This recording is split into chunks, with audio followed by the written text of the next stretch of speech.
বিএনপির বিরুদ্ধে অদৃশ্য অনেক শক্তি এখন দৃশ্যমান হচ্ছে বলেছেন তারেক রহমান। সব মতভেদ ভুলে সবাইকে ঐক্যবদ্ধ হওয়ার আহ্বান। প্রয়োজনীয় সংস্কার শেষে যথাসময়েই হবে নির্বাচন বলেছেন প্রধান উপদেষ্টা। বাংলাদেশের সঙ্গে এলএনজি চুক্তি নবায়ন করবে কাতার। সাবেক আইজিপি বেনজিরের বিরুদ্ধে ইন্টারপোলের রেড অ্যালার্ট। শেখ হাসিনার বিরুদ্ধে রেড নোটিশ জারির ব্যবস্থা নিতে আগামী সপ্তাহে বৈঠকে বসবে দুদক। আবারও ঢাকা ও সিটি কলেজের শিক্ষার্থীদের মধ্যে সংঘর্ষ। পুলিশের লাঠিচার্জ আর টিয়ার শেল নিক্ষেপ, আহত অর্ধশতাধিক। বুধ বৃহস্পতিবার 2 কলেজ বন্ধ। দেখছিলেন ক্রাউন সিমেন্ট সংবাদ শিরোনাম। বিএনপির ভারপ্রাপ্ত চেয়ারম্যান তারেক রহমান বলেছেন, বিএনপির বিরুদ্ধে অদৃশ্য অনেক শত্রু বা প্রতিপক্ষ এখন দৃশ্যমান হতে শুরু করেছে। তাদের বিরুদ্ধে সব মতভেদ ভুলে দলের সবাইকে ঐক্যবদ্ধ হওয়ার আহ্বান জানিয়েছেন তিনি। বলেন, গণতন্ত্রের স্বার্থে বিএনপি সবকিছু করতে প্রস্তুত। দেশ ও জাতির ভালোর জন্যই বিএনপি 31 দফা দিয়েছে জানিয়ে তারেক রহমান বলেন, কোনোভাবেই মানুষের আস্থা ও বিশ্বাস নষ্ট করা যাবে না। রিপোর্ট করছেন ইমরুল কায়েস। গাইবান্ধা, লালমনিরহাট ও কুড়িগ্রাম বিএনপির উদ্যোগে রাষ্ট্রকাঠামো মেরামতের 31 দফার প্রশিক্ষণ কর্মশালায় প্রধান অতিথি হিসেবে যুক্ত হন বিএনপির ভারপ্রাপ্ত চেয়ারম্যান তারেক রহমান। নেতাকর্মীদের উদ্দেশ্যে তিনি বলেন, ভবিষ্যৎ প্রজন্মকে যোগ্য ও দক্ষ করে গড়ে তুলতে প্রাথমিক শিক্ষার পর্যায় থেকেই পদক্ষেপ গ্রহণ করতে হবে। এ লক্ষ্যে নিজের নানা পরিকল্পনার কথা তুলে ধরেন তিনি। ভারপ্রাপ্ত চেয়ারম্যান বলেন, বিএনপির বিভিন্ন সীমাবদ্ধতা থাকতে পারে, তারপরও বাকশাল থেকে বহুদলীয় গণতন্ত্র, খাল খনন, খাদ্য স্বয়ংসম্পূর্ণতা অর্জন, কৃষিতে সংস্কার, নারীদের বিনামূল্যে শিক্ষার ব্যবস্থা করা, গার্মেন্টস শিল্পের বিকাশ এবং লাখ লাখ মানুষকে বিদেশ পাঠানোর উদ্যোগ নিয়েছে বিএনপি। ঘোষিত 31 দফার মাধ্যমে ভবিষ্যতে উন্নয়ন ও সংস্কারের ধারা অব্যাহত রাখার কথা জানান তিনি। ভিন্নতা থাকতেই পারে আমাদের সাথে, মত পার্থক্য আমাদের সাথে থাকতেই পারে, সেটি কোনোই সমস্যা না। জনগণের স্বার্থে, দেশের স্বার্থে বিএনপি সব সময় রাজি আছে যে কোনো কাজ করতে। এর ভেতরে যদি ভালো কিছু কেউ প্রস্তাবনা দেন, নিয়ে আসতে পারেন, অবশ্যই আমরা দেশ এবং জনগণের স্বার্থে সেটি গ্রহণ করব। বিএনপির বিরুদ্ধে অনেক অদৃশ্য শক্তি কাজ করছে জানিয়ে নেতাকর্মীদের ঐক্যবদ্ধ থাকার আহ্বান জানান তারেক রহমান। আমি আজকে থেকে 7-8 মাস আগে বলেছিলাম আপনাদেরকে, নিশ্চয়ই অনেকেই সেই মিটিং উপস্থিত ছিলেন, যে আমাদেরকে অদৃশ্য শক্তির বিরুদ্ধে যুদ্ধ করতে হবে। বুঝেছেন কেন 8 মাস আগে আমি কথাটাই বলেছিলাম? আজ সেটি প্রমাণিত হচ্ছে সত্য। কাজে সেই অদৃশ্য অনেক শক্তি কিন্তু, অদৃশ্য অনেক শত্রু বা প্রতিপক্ষ কিন্তু আজ আস্তে আস্তে দৃশ্যমান হচ্ছে। আমরা যদি আমাদেরকে ঐক্যবদ্ধ না করি, আমাদের ভিতরে কেউ যদি কিছু কিছু কাজ করে থাকে যেগুলো জনসমর্থনযোগ্য নয়, তাহলে তাদের বিরুদ্ধে ব্যবস্থা নিতে হবে, তাদেরকে সরিয়ে দিতে হবে, তাদের সাথে সম্পর্ক রাখা যাবে না। ধর্মবর্ণ নির্বিশেষে সবার পরিচয় বাংলাদেশি জানিয়ে তিনি বলেন, প্রতিটি মানুষের সমর্থন আদায়ে কাজ করতে হবে। প্রত্যেকের পরিচয় আমরা বাংলাদেশি, কাজে প্রত্যেকের কাছে আপনাদেরকে যেতে হবে, কারণ প্রত্যেকটি মানুষের সমর্থন আমাদের প্রয়োজন। যত বেশি সংখ্যক মানুষের সমর্থন আমরা অর্জন করতে সক্ষম হব, তত ভালোভাবে আমরা এই 31 দফাকে বাস্তবায়ন করতে সক্ষম হব, তত শক্তিশালীভাবে আমরা এই 31 দফাকে বাস্তবায়ন করতে সক্ষম হব। দেশের 20 কোটি মানুষের সমস্যা সমাধানে প্রত্যেকে স্ব অবস্থানে থেকে দায়িত্ব পালন করবেন বলে আশা করেন তারেক রহমান। ইমরুল কায়েস, বাংলা ভিশন, ঢাকা। এদিকে একই ব্যক্তি পরপর 2 বারের বেশি প্রধানমন্ত্রী হতে পারবেন না, ঐকমত্য কমিশনের এমন প্রস্তাবের সাথে একমত প্রকাশ করেছে বিএনপি। তবে 2 বারের পর বিরতি দিয়ে আবারও প্রধানমন্ত্রী হওয়ার সুযোগ রাখার পক্ষে মত দিয়েছেন দলটির নেতারা। এছাড়া রাষ্ট্রপতির হাতে কি কি ক্ষমতা রাখা যায় সে বিষয়েও তারা সুপারিশ করেছেন। মঙ্গলবার জাতীয় ঐকমত্য কমিশনের সাথে সংস্কার প্রস্তাব নিয়ে আলোচনায় এসব প্রস্তাব তুলে ধরে বিএনপি। বিস্তারিত ওবায়দুল্লাহ মামুনের প্রতিবেদনে। জাতীয় ঐকমত্য কমিশনের সাথে মঙ্গলবার সংস্কার প্রস্তাব নিয়ে 3য় দফার বৈঠকে বসে বিএনপির একটি প্রতিনিধি দল। স্থায়ী কমিটির সদস্য সালাউদ্দিন আহমেদের নেতৃত্বে সকাল 11:15টায় সংসদের এলডি হল মিলনায়তনে বৈঠক শুরু হয়। বৈঠকের শুরুতে সূচনা বক্তব্য রাখেন জাতীয় ঐকমত্য কমিশন ও বিএনপির প্রতিনিধিরা। 35টি রাজনৈতিক দলের মধ্যে 15টি দলের সাথে বৈঠক হয়েছে। রাজনৈতিক দলগুলোর সুপারিশের ভিত্তিতে জাতীয় সনদ করতে চায় কমিশন। অন্যদিকে বিচার বিভাগ, নির্বাচন, জনপ্রশাসন ও দুদকের সংস্কার নিয়ে আলোচনা করে বিএনপি। আমরা প্রথম পর্যায়ের আলোচনায় বেশ কিছু বিষয়ে লক্ষ্য করেছি যে বাংলাদেশ জাতীয়তাবাদী দলের সঙ্গে আমাদের ঐকমত্য কমিশনের পক্ষ থেকে এবং সংশ্লিষ্ট কমিশনগুলোর পক্ষ থেকে যে সমস্ত সুপারিশ দেওয়া হয়েছে বেশ কিছু বিষয়ে সামঞ্জস্য আছে, বেশ কিছু বিষয়ে মত ভিন্নতাও আছে। আমরা আশা করছি দ্বিতীয় পর্যায়ে আমরা আলোচনায় মে মাসের মাঝামাঝি সময় থেকে অগ্রসর হতে পারব। আমরা জাতীয় ঐকমত্য কমিশন কর্তৃক প্রদত্ত সংক্ষিপ্ত যেটাকে আমরা স্প্রেডশিট বলি, ওর উপরে আমরা কোনো আলোচনাই করিনি। সেটা একটা আমাদের মধ্যে ধোঁয়াশার সৃষ্টি করেছিল, বিভিন্ন রকমের বিভ্রান্তি সৃষ্টি হয়েছে। 2 ঘন্টার বৈঠক শেষে দুপুরে গণমাধ্যমে কথা বলেন বিএনপির স্থায়ী কমিটির সদস্য প্রতিনিধি দলের প্রধান সালাউদ্দিন আহমেদ। বৈঠকে বেশ কিছু বিষয়ে একমত পোষণের পাশাপাশি কিছু কিছু ক্ষেত্রে দ্বিমত জানিয়ে সুপারিশও করেছে দলটি। প্রধানমন্ত্রী পদের মেয়াদের ক্ষেত্রে একটা বিতর্ক আছে, সেটা ওনারাও একটা বিকল্প প্রস্তাব দিয়েছিলেন, তবে সেটা এখনো আমরা ফর্মালি পাইনি। আমরা যেটা আমাদের দলের অবস্থান সেটা আমরা আগেও বলেছি যে পরপর 2 বারের বেশি কোনো ব্যক্তি প্রধানমন্ত্রী থাকবেন না, অর্থাৎ তারপরে গ্যাপ দিয়ে এর পরে হতে পারে, যেখানে রাষ্ট্রপতির হাতে কি কি ক্ষমতা অর্পণ করা যায় এবং প্রধানমন্ত্রীর সাথে আলোচনা না করে স্বাধীনভাবে রাষ্ট্রপতি কি কি ফাংশন করতে পারবেন সেটা ডিটেইল করা থাকবে। সেটা অনেক বিষয়াদি থাকবে, এখন এই মুহূর্তে আমরা ডিসক্লোজ করছি না। সেটা ওনারা মোটামুটি অ্যাকসেপ্ট করেছেন বলে মনে হয়েছে। এছাড়া একই ব্যক্তি প্রধানমন্ত্রী, দল ও সংসদ নেতা হতে পারবে না এমন প্রস্তাবে বিএনপি সম্মতি দিয়েছে। সেই সঙ্গে দলীয় প্রতীকে স্থানীয় সরকার নির্বাচনেরও বিরোধী তারা। কিছু আর্টিকেল থাকে। ওবায়দুল্লাহ মামুন, বাংলা ভিশন, ঢাকা। মৌলিক অধিকার ক্ষেত্রে প্রয়োজনীয় সংস্কার শেষে যথাসময়ে নির্বাচন অনুষ্ঠিত হবে বলে জানিয়েছেন প্রধান উপদেষ্টা ডক্টর মোহাম্মদ ইউনূস। এছাড়া কাতারের ব্যবসায়ীদের বাংলাদেশের সম্ভাবনাময় খাতে বিনিয়োগের আহ্বান জানিয়েছেন তিনি। প্রধান উপদেষ্টা আরও বলেন, নেপাল, ভুটান সহ প্রতিবেশী দেশ ভারতের 7 সিস্টার্সে ব্যবসার সুযোগ তৈরি হতে পারে। মঙ্গলবার কাতারের ব্যবসায়ীদের দেয়া সংবর্ধনা অনুষ্ঠানে বক্তব্যে এসব কথা বলেন প্রধান উপদেষ্টা। জানান, প্রয়োজনীয় সংস্কার শেষে দেশে যথাসময়ে নির্বাচন অনুষ্ঠিত হবে এবং এ বিষয়ে দায়িত্বপ্রাপ্ত কমিশনগুলো কাজ করছে। এদিকে বাংলাদেশের সঙ্গে এলএনজি সরবরাহ চুক্তি নবায়ন করবে কাতার। দোহায় আর্থনা সামিটের সাইডলাইনে প্রধান উপদেষ্টার সঙ্গে সৌজন্য সাক্ষাতে কাতারের জ্বালানি বিষয়ক প্রতিমন্ত্রী সাদ বিন শেরিদা আল কাবি এই প্রতিশ্রুতি দেন। বলেন, কাতার বাংলাদেশের পাশে থাকতে চায়। Created lots of what we call reform commissions on each subject so that they can recommend what to do, fix those each institutions and policies and so on. Now we're in the phase where we have to implement those recommendations coming from the commissions. And at the end of this process, we hold the election. But the amazing thing is we constitute a region with the Nepal in the north and Bhutan in the north, very close to our border. And 7 states of India on our east. So if you take this as a kind of regional economy, integration, it can become a fantastic region. And it has to be done that way because they have no other option. Nepal doesn't have access to water, ocean. Bhutan doesn't have access to ocean. 7 sisters or 7 states of India, they don't have access to water. It's the only thing we can do together. We provide the access to water and build the whole country.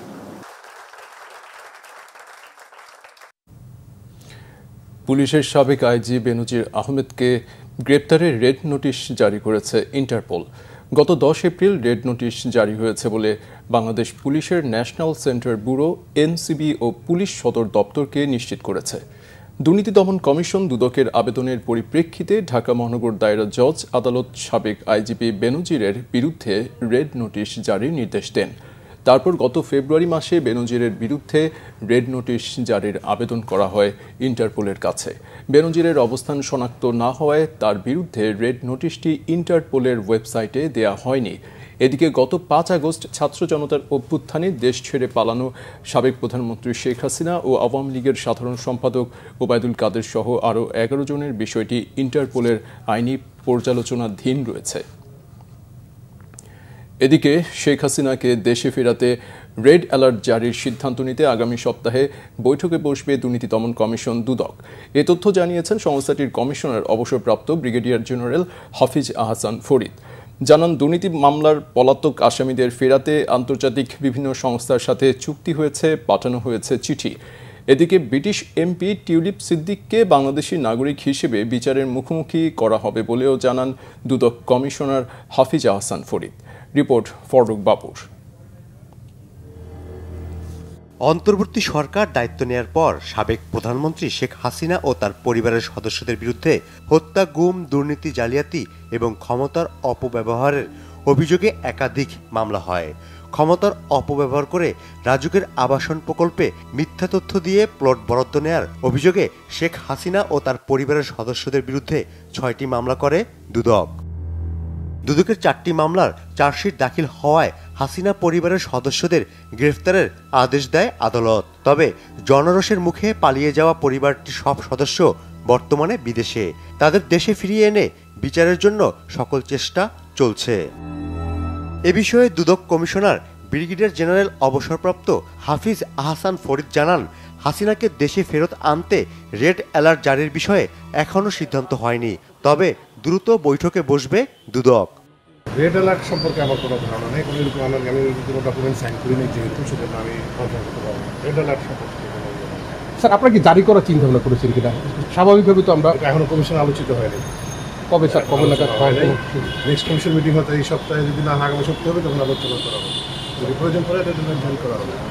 যুক্তরাজ্যের সাবেক মন্ত্রী tulip সিদ্দিককে দেশে ফেরত আনা প্রসঙ্গে দুদক commissioner বলেন, টিউলিপের বিরুদ্ধে মামলা হয়েছে বাংলাদেশের নাগরিক হিসেবে। যেসব চিঠি দেওয়া হয়েছে তা পাঠানো হয়েছে টিউলিপের বাংলাদেশি ঠিকানায়। আমাদের সাথে বিভিন্ন আন্তর্জাতিক দুর্নীতি দমন সংস্থার সাথে আমাদের চুক্তি পর্যায়ে রয়েছে। চুক্তি হয়ে গেলেই আমরা তাদের কাছ থেকে সাহায্য আসব। আমরা তো তার বিরুদ্ধে মামলা করেছি সে বাংলাদেশের নাগরিক হিসেবে, এবং তাকে আমরা যেসব চিঠিপত্র দিয়েছি দুর্নীতি দমন সব বাংলাদেশি ঠিকানা, তাকে আমরা এখানে বিদেশি নাগরিক হিসেবে আমরা কনসিডার করি। পররাষ্ট্র মন্ত্রণালয়ের মাধ্যমে ওই বিদেশি এমবাসিতে যাবে, বিদেশি এমবাসি থেকে আমাদের এমবাসিতে যাবে, বিদেশি and then goes to the government. বর্তমানে ব্রিটিশ এমপি হিসেবে যুক্তরাজ্যেই অবস্থান করছেন টিউলিপ। ফররুক বাবু, বাংলা ভিশন, ঢাকা। কুয়েটের আন্দোলনরত শিক্ষার্থীদের সাথে সংহতি জানিয়ে শাহবাগের ঢাকা বিশ্ববিদ্যালয়ের শিক্ষার্থীদের অবস্থান কর্মসূচি ব্লকেটে যোগ দিয়েছেন বুয়েটের শিক্ষার্থীরা। দর্শক, এই মুহূর্তে শাহবাগে আছেন সহকর্মী মোবাশ্বের আহমদ। সরাসরি যুক্ত হচ্ছি তার সাথে। মোবাশ্বের, শিক্ষার্থীরা কি এখনো অবস্থান করছেন? বিস্তারিত জানাবেন।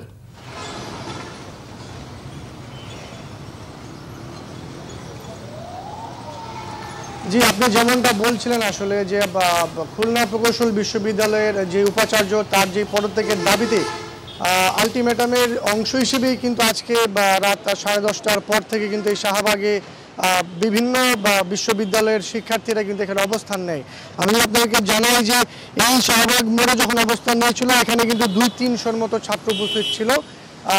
তারা এখানে অবস্থান নিয়ে ভিসির যে পদত্যাগ, অর্থাৎ খুলনা প্রকৌশল বিশ্ববিদ্যালয়ের যিনি ভিসি তার পদত্যাগের দাবিতে অবস্থান নেন। কিন্তু এই মুহূর্তে আপনারা দেখতে পাচ্ছেন শাহবাগ মোড় কিন্তু তারা ছেড়ে দিয়েছে এবং তারা বলেছে যে আগামীকাল দুপুর 3টায় সমস্ত বিশ্ববিদ্যালয়, অর্থাৎ ঢাকার সব বিশ্ববিদ্যালয় একত্রিত হয়ে এই খুলনা প্রকৌশল বিশ্ববিদ্যালয়ের যিনি ভিসি রয়েছেন তার পদত্যাগের দাবিতে তারা আসলে আন্দোলন এবং বিক্ষোভ সমাবেশ পালন করবে।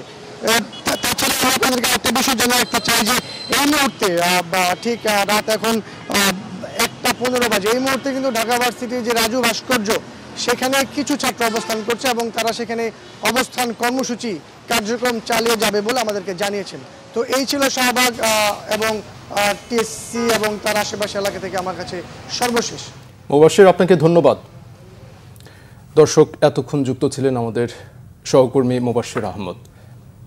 এদিকে কুয়েট উপাচার্যের পদত্যাগের দাবিতে আমরণ অনশনরত শিক্ষার্থীদের সাথে সংহতি জানিয়েছে জাতীয় নাগরিক পার্টি। মঙ্গলবার রাতে বা রাজধানীর বাংলা মোটরে এক ব্রিফিংয়ে এমন তথ্য জানান দলটির যুগ্ম সদস্য সচিব সালেউদ্দিন সিফাত। এই ইস্যুতে অন্তর্বর্তী সরকারের ধীর পদক্ষেপকে শিক্ষার্থীদের প্রতি অবহেলার বহিঃপ্রকাশ, যা হতাশাজনক বলেও মনে করে দলটি। এই বিশ্ববিদ্যালয় প্রশাসন ক্যাম্পাসে শিক্ষার সুষ্ঠু পরিবেশ নিশ্চিতে ব্যর্থতার পরিচয় দিয়েছে। তাই শিক্ষার্থীদের আন্দোলনের সাথে ঐক্যমত্য পোষণ করে আমরা কুয়েটের ভিসি জনাব মোহাম্মদ মাসুদের পদত্যাগের দাবি জানাচ্ছি। সার্বিক বিষয়ে ইউজিসির নেতৃত্বে নিরপেক্ষ তদন্ত কমিটি গঠন করে সংকট সমাধানের উদ্যোগ নিতে সরকারের প্রতি আহ্বান জানাচ্ছে এনসিপি। সাংবাদিক দম্পতি সাগররুনি হত্যা মামলার নথি পুড়ে যাওয়া নিয়ে তৈরি হয়েছে ধোঁয়াশা। মামলার বাদীপক্ষের আইনজীবীর দাবি, রাষ্ট্রপক্ষ আদালতে জানিয়েছে 5 আগস্টের আগুনে ডিবি পুলিশের হেফাজতে থাকা সাগররুনি হত্যা মামলার নথি পুড়ে গেছে। তবে বাদীপক্ষের আইনজীবীর দেয়া এমন তথ্য অস্বীকার করে অতিরিক্ত অ্যাটর্নি জেনারেল জানিয়েছেন এমন কোনো তথ্য তারা আদালতকে দেননি। এদিকে মামলার তদন্ত শেষ করতে আরও 6 মাস সময় দিয়েছে আদালত। রিপোর্ট গ্যালমান শফির। সাংবাদিক দম্পতি সাগর সরোয়ার ও মেহরুন রুনি হত্যা মামলা নিয়ে আওয়ামী লীগ সরকার একের পর এক নাটকের জন্ম দেয়। বিচার পাওয়া যেন সোনার হরিণ, সেই পর্যায়ে চলে গেছে সাংবাদিক দম্পতি হত্যার মামলা। পুলিশ, গোয়েন্দা পুলিশ, র্যাব সবাই মিলে 117 বার প্রতিবেদন দাখিলের সময় পরিবর্তন করেছে। এখন সাগররুনি হত্যার তদন্তের দায়িত্বে রয়েছে police bureau of investigation PBI। 13 বছর বিচারের মুখে ঝুলে থাকা হত্যা মামলা নিয়ে আবারও দেখা দিয়েছে ধোঁয়াশা। মঙ্গলবার বিচারপতি ফাতেমা নজিব ও বিচারপতি শিকদার মাহমুদুর রাজীবের হাইকোর্ট বেঞ্চকে রাষ্ট্রপক্ষের আইনজীবী জানান, 5 আগস্টের আগুনে ডিবি পুলিশের হেফাজতে থাকা সাগররুনি হত্যা মামলার নথি পুড়ে গেছে। এ তথ্য জানানোর পর তদন্ত শেষ করতে 6 মাস সময় দিয়েছে হাইকোর্ট। রাষ্ট্রপক্ষ একটু বলার চেষ্টা করেছেন যে অনেক কিছু ডিজেপিয়ার হয়ে গেছে, অনেক কিছুই অনেক দিনের আগের নথি, অনেক কিছুই খুঁজে পাওয়া যায়নি। সিডি, ডিভিডি কোন জায়গার কি হয়েছে, মিসপ্লেস হয়ে গেছে, যথেষ্ট জায়গায় নাই, এই সমস্ত কথা তিনি বলেছেন। কারণ আদালত প্রশ্ন করেছিলেন এত সময় কেন দরকার হবে। 9 মাস যেহেতু তারা সময় চেয়েছেন, সেই জন্য তার জাস্টিফিকেশন করতে গিয়ে কিছু কথা বলেছেন যে এভিডেন্সগুলো অনেক কিছু ডিজেপিয়ার হয়ে গেছে।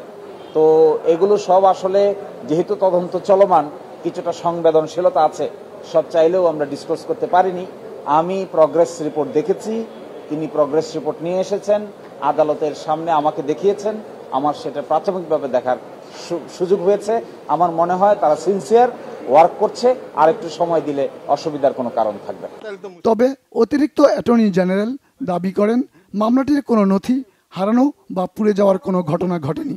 এ ধরনের কোনো কথা আদালতে বলেননি তিনি। কোর্টে উনি গায়েবের শব্দটা উচ্চারণ করেননি। আমি যেটা বলেছিলাম কোর্টে পুরানো বলতে বুঝিয়েছি আমি, নট পুরানো, এটা পুরাতন মামলা। এটা ইনভেস্টিগেশন করতে একটু সময় লাগবে, কারণ এখন এই অনেক অফিসারকে জায়গায় ট্রান্সফার হয়ে গেছে, অনেকে হয়তো বা চাকরিতে নেই, এটা ইয়েতে আছে, তো তাদের সাথে কথা বলতে হচ্ছে, তখনকার জিনিস বের করতে হচ্ছে, দেখতে হচ্ছে, অনেক কিছু করতে হচ্ছে। সেই জন্য এটা সময়ের দরকার। পুরেছে সেই কথাটা আমি কখনো পুরলে তাহলে ইনভেস্টিগেশনে গায়েব হয়েছে, মানে এটা না ডিবি অফিসার গায়েবের প্রশ্ন, গায়েব শব্দটা আমি ব্যবহার করিনি। এদিকে তদন্তকারী সংস্থা PBI গণমাধ্যমে খুদে বার্তায় জানায়, ডিবি পুলিশের অধিকাংশ অফিসার বদলি হওয়ায় পুরনো নথি খুঁজে পাওয়া যাচ্ছে না। নথি খুঁজে পাওয়া সময় সাপেক্ষ বলেও জানিয়েছে PBI। গ্যালমান শফি, বাংলা ভিশন, ঢাকা। সপ্তাহের ব্যবধানে ফের সংঘর্ষ হয়েছে রাজধানীর ঢাকা কলেজ ও সিটি কলেজের শিক্ষার্থীদের মধ্যে।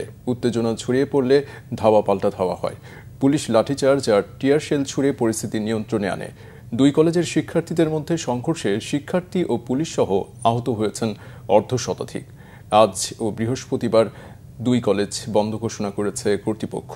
বিস্তারিত ফজলে রাব্বির প্রতিবেদনে। মুহুর্মুহুর টিয়ার সেল আর ধাওয়া পাল্টা ধাওয়ায় আবারও রণক্ষেত্র রাজধানীর সায়েন্স ল্যাব। ঢাকা কলেজ আর সিটি কলেজের শিক্ষার্থীদের মধ্যকার এই সংঘর্ষ যেন রাজধানীবাসীর নিত্যসঙ্গী। দুপুর 12টার কিছু পর ঢাকা কলেজ ও সিটি কলেজের শিক্ষার্থীরা সংঘর্ষে জড়িয়ে পড়ে সায়েন্স ল্যাব ও এর আশপাশ এলাকায়। এ সময় উভয় পক্ষকে ইটপাটকেল নিক্ষেপ করতে দেখা যায়। পরিস্থিতি নিয়ন্ত্রণে লাঠিচার্জ ও টিয়ার সেল ছোড়ে আইন শৃঙ্খলা রক্ষাকারী বাহিনীর সদস্যরা। ঢাকা কলেজের শিক্ষার্থীদের অভিযোগ, সোমবার তাদের এক শিক্ষার্থীকে মারধর করেছে সিটি কলেজের শিক্ষার্থীরা। এর পরিপ্রেক্ষিতে মঙ্গলবার দুই কলেজের শিক্ষার্থীদের মধ্যে সংঘর্ষ ছড়িয়ে পড়ে। ঢাকা কলেজের স্টুডেন্টরা 24 ঘন্টার আলটিমেটাম দিয়েছিল যেন 24 ঘন্টার ভিতরে কালকে যে ছেলেকে হামলা করেছে গ্রেপ্তার করে। গ্রেপ্তার না করার কারণে আজকের এই পরিস্থিতি। এই পরিস্থিতির জন্য ঢাকা কলেজ, সিটি কলেজ এবং নিউ মার্কেট থানা প্রশাসনই সম্পূর্ণ দায়ী। আমরা ক্লাস করতেছিলাম, সাডেনলি সব টিচাররা এসে বলছে যে তোমরা বেরোতে পারবে না, তোমাদের ক্লাসে থাকতে হবে। পরে অনেকক্ষণ পরে জানতে পারলাম যে নিচে মারামারি লাগছে, এরকম একটা সিচুয়েশন। আজকে তারা আমাদের উপর লাঠিচার্জ করছে পুলিশ, কিন্তু তারা সিটি কলেজের উপর কিছু করছে না। এর বিচার আমরা চাই। গতকালকে যে ঢাকা কলেজের একটা ছেলে ব্যথা পাইছে, সেটা আমাদের কলেজের কেউ করেনি, ওইটা অন্য একটা ছেলে ছিল এবং এটা জানা, ওরা প্রমাণও দেখাতে পারে নাই যে আমাদের কলেজের কেউ করছে, কিন্তু ওরা অযথা আমাদের কলেজে হামলা চালায়। পুলিশ জানায় এই ঘটনায় তৃতীয় কোনো পক্ষ নাশকতার চেষ্টা করছে কিনা তা খতিয়ে দেখা হচ্ছে। এটা চলতে দেওয়া যাবে না, এটা যে কোনো সময় এটা দুর্ঘটনা ঘটবে। এই দুর্ঘটনা বা এই যে অকালে যেন কোনো দুর্ঘটনা না ঘটে, এইটা আমরা তৎপর আছি। আমরা ইনশাল্লাহ আমরা বসার চেষ্টা করব এবং এইটার মূলে একটু যাওয়ার চেষ্টা করব যেন ভবিষ্যতে আর না হয়। এদিকে শিক্ষার্থীদের শান্ত থাকার আহ্বান জানিয়েছে সিটি কলেজের ভারপ্রাপ্ত অধ্যক্ষ এফএম মোবারক হোসেন। প্রধান উপদেষ্টা, শিক্ষা উপদেষ্টা, থানা প্রশাসন, ডিসি সবার কাছে আমাদের আহ্বান থাকলো, আজকে আমাদের কলেজে যারা হামলা করেছে তাদেরকে চিহ্নিত করে তাদের বিরুদ্ধে আপনারা কঠোর আইনগত ব্যবস্থা গ্রহণ করুন। এর আগে গত 15 এপ্রিল রাজধানীর সায়েন্স ল্যাব মোড়ে ঢাকা কলেজ ও সিটি কলেজের শিক্ষার্থীদের মধ্যে ধাওয়া পাল্টা ধাওয়া হয়। এতে বেশ কয়েকজন শিক্ষার্থী আহত হন। ফজলে রাব্বি, বাংলা ভিশন, ঢাকা। যৌক্তিক কারণ ছাড়া পেঁয়াজের দাম গত কয়েকদিন বেড়ে হঠাৎ আবার কমতে শুরু করেছে। রাজধানীর খুচরা বাজারগুলোতে কমেছে কেজিতে কমপক্ষে 5 টাকা। পাইকারি ও খুচরা বিক্রেতারা বলছেন গত কদিন মজুদের জন্যই কেনা হয়েছে পেঁয়াজ। গত 1.5 সপ্তাহ ধরে হঠাৎ আলোচনায় পেঁয়াজ। যদিও দেশে বন্যা কিংবা আমদানির বিঘ্নতা এমন কোনো ঘটনা ছিল না। রাজধানীর বাজারগুলোতে কেজিতে দাম ওঠে 60 টাকা। এখন রাজধানীর কারওয়ান বাজারের খুচরা বাজারে মানভেদে পেঁয়াজের কেজি বিক্রি হচ্ছে 48 টাকা থেকে 55 টাকা। এদিকে পাইকারি বাজারে পেঁয়াজের সরবরাহের কোনো ঘাটতি নেই। গত কয়েকদিনের চেয়ে আরও বেশি পেঁয়াজ বাজারে উঠেছে। এখন পেঁয়াজের দাম বাড়ার কোনো কারণ দেখছেন না সংশ্লিষ্টরা। ঢাকা দক্ষিণের মেয়র হিসেবে ইঞ্জিনিয়ার ইশরাক হোসেনকে বিজয়ী ঘোষণা করে গেজেট প্রকাশ করতে হবে কিনা এ বিষয়ে আইন মন্ত্রণালয়ের মতামত জানতে চেয়ে চিঠি দিয়েছে নির্বাচন কমিশন। এর আগে গত 27 মার্চ ঢাকা দক্ষিণ সিটি কর্পোরেশনের নির্বাচনের ফল বাতিল করে বিএনপি প্রার্থী ইশরাক হোসেনকে মেয়র ঘোষণা করে রায় দেয় আদালত। 2020 সালে নির্বাচনকালে ঢাকা দক্ষিণ সিটি কর্পোরেশনের নির্বাচনের প্রার্থী ইশরাক হোসেনের গাড়িবহরে হামলা করা হয়, নির্বাচনে ভোটারদের ভোট গ্রহণে বাধা দেওয়া হয় ও ভোট জালিয়াতি করা হয়। এত সব জালিয়াতির পরেও নির্বাচন কমিশন আওয়ামী লীগ প্রার্থী শেখ ফজলে নূর তাপসকে মেয়র ঘোষণা করে। নির্বাচন কমিশনের গেজেট চ্যালেঞ্জ করে 2020 সালের 3 মার্চ ইশরাক হোসেন বাদী হয়ে মামলা করেন। পূর্ণাঙ্গ শুনানি নিয়ে ইশরাক হোসেনকে ঢাকা দক্ষিণ সিটি কর্পোরেশনের মেয়র ঘোষণা করে আদালত। আইন উপদেষ্টা ডক্টর আসিফ নজরুল বলেছেন, গুমের মতো অপরাধ বন্ধে ও বিচারে সর্বোচ্চ অগ্রাধিকার দিয়ে কাজ করছে সরকার। মঙ্গলবার বিকেলে রাজধানীতে বিচার প্রশাসন প্রশিক্ষণ ইনস্টিটিউটে গুম প্রতিরোধ ও প্রতিকার অধ্যাদেশ 2025 নিয়ে আয়োজিত এক মতবিনিময়ে উপদেষ্টা এ তথ্য জানান। তিনি বলেন, যেসব অপরাধ হয়েছে সরকারের সবচেয়ে অগ্রাধিকারগুলোর মধ্যে গুম অন্যতম। এই অধ্যাদেশের মাধ্যমে গুমের বিচার করবে সরকার। তিনি আশা করেন পরবর্তী সরকার এই অধ্যাদেশটি সংসদে উত্থাপন করে বৈধতা দেবে। মতবিনিময়ে আইন ও বিচারাঙ্গনের প্রতিনিধিরা বক্তব্য রাখেন, গুমের শিকার ব্যক্তির উত্তরাধিকাররা যেন ব্যাংকে লেনদেন করতে পারে। একই সাথে গুম হওয়া ব্যক্তির যদি মৃত্যু হয় সেক্ষেত্রে তা কোন আইনের আওতায় পড়বে তাও স্পষ্ট করার তাগিদ দেন আলোচকরা। সংবাদ শেষ করব ক্রাউন সিমেন্ট শিরোনামগুলো আরেকবার জানিয়ে দিয়ে। বিএনপির বিরুদ্ধে অদৃশ্য অনেক শক্তি এখন দৃশ্যমান হচ্ছে বলেছেন তারেক রহমান। সব মতভেদ ভুলে সবাইকে ঐক্যবদ্ধ হওয়ার আহ্বান। প্রয়োজনীয় সংস্কার শেষে যথাসময়েই হবে নির্বাচন বলেছেন প্রধান উপদেষ্টা। বাংলাদেশের সঙ্গে এলএনজি চুক্তি নবায়ন করবে কাতার। সাবেক আইজিপি বেনজিরের বিরুদ্ধে ইন্টারপোলের রেড অ্যালার্ট। শেখ হাসিনার বিরুদ্ধে রেড নোটিশ জারির ব্যবস্থা নিতে আগামী সপ্তাহে বৈঠকে বসবে দুদক। আবারও ঢাকা ও সিটি কলেজের শিক্ষার্থীদের মধ্যে সংঘর্ষ, পুলিশের লাঠিচার্জ আর টিয়ারশেল নিক্ষেপ, আহত অর্ধশতাধিক। বুধ বৃহস্পতিবার 2 কলেজ বন্ধ।